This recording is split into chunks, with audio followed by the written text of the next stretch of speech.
காணும் பொங்கலை முன்னிட்டு சென்னை மெரினா கடற்கரையில் லட்சக்கணக்கான மக்கள் திரண்டு வரும் நிலையில் சிறப்பு பாதுகாப்பு ஏற்பாடுகள் செய்யப்பட்டுள்ளன. இதுகுறித்த கூடுதல் விவரங்களை தருகிறார் எமது செய்தியாளர் லோகநாதன். வணக்கம் லோகநாதன். காணும் பொங்கலை முன்னிட்டு மெரினா கடற்கரையில் மக்கள் கூட்டம் எந்த அளவுக்கு காணப்படுகிறது, என்னென்ன பாதுகாப்பு ஏற்பாடுகள் செய்யப்பட்டுள்ளன, விரிவான தகவல்களை சொல்லுங்கள்.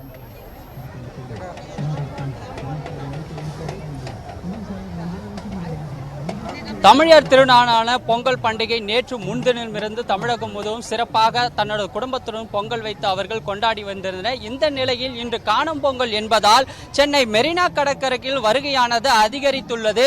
அதாவது சென்னை மெரினா கடற்கரையில் பாதுகாப்பு ஏற்பாடுகளுக்கான முன்னெச்சரிக்கைகள் ஏற்படுத்தப்பட்டிருக்கின்றன. சென்னை மெரினா கடற்கரை காலையில் முதல் பொதுமக்கள் குடும்பத்துடன் வருகை தந்து வருகிறார்கள்.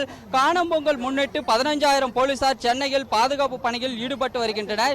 சென்னை மெரினா கடற்கரையில் லட்சத்துக்கும் மேற்பட்ட மக்கள் கூடி வருவதால் 5,000 காவலர்கள் பாதுகாப்பு பணியில் ஈடுபட்டிருக்கின்றனர்.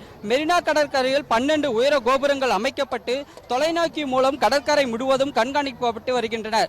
குதிரைப்படை சேர்ந்த 10 குதிரையில் காவலர்கள் கண்காணிப்பு பணியிலும் ஈடுபட்டு உள்ளனர். பொதுமக்கள் கடலுக்கு இறங்கி விடாமல் தடுக்க மெரினா கடற்கரை கலங்கரை விளக்கம் முதல் எம்ஜிஆர் சமாதி வரை 3 கிலோமீட்டர் தொலைவிற்கு கட்டைகள் கொண்டு தடுப்புகள் அமைக்கப்பட்டிருக்கின்றன.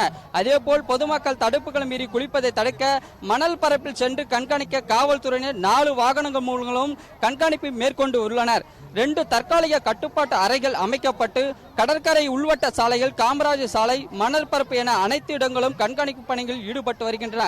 பொதுமக்களுக்கு 3 காவல் உதவி மையங்கள் அமைக்கப்பட்டுள்ளது.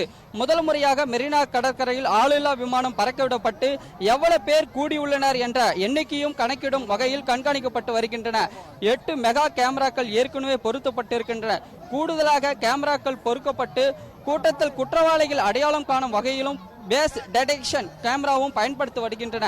அசம்பாவிதம் தவிர்க்கும் வகையில் 6 தீயணைப்பு வாகனங்கள், 72 வீரர்கள் தயார் நிலையில் வைக்கப்பட்டிருக்கின்றன. கடலுக்கு மக்கள் தவறி விழுந்தால் அவர்களை காப்பாற்றுவதற்காக தீயணைப்பு துறை சார்பில் 10 நீச்சல் வீரர்கள் விவேகானந்தர் இல்லம் முதல் மீட்பு பணிகள் தயாராக உபகரணங்களை வைத்து வருகின்றனர். கூடுதலாக நொச்சிக்குப்பம் உள்ளிட்ட கடற்கரை பகுதியில் சேர்ந்த தன்னோர் மீட்பு பணிகளிலும் ஈடுபடுத்தப்பட்டிருக்கின்றன.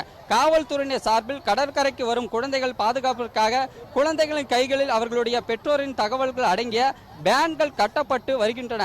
கூட்டத்தில் குழந்தைகள் கடத்தல் தடுக்க 15 குழுக்கள் அமைக்கப்பட்டு காவல்துறையினர் சாதாரண உடையிலும் மக்கள் கூட்டத்திற்கு கண்காணிக்கப்பட்டு வருகின்றன. கடலோர பாதுகாப்பு குழுமம் சார்பில் 13 கடலோர மாவட்டங்கள் சுமார் 200க்கும் மேற்பட்ட நீச்சல் வீரர்கள் மீட்பு பணியிலும் தயார் பணியில் ஈடுபட்டு வருகின்றனர். இந்த மாலை நேரம் வரை தொடங்கியுள்ளதால் சென்னையில் முழுவதும் அதிக அளவில் பொதுமக்களானது சென்னை மெரினா கடற்கரை நோக்கி வருகை தந்து வருகின்றன.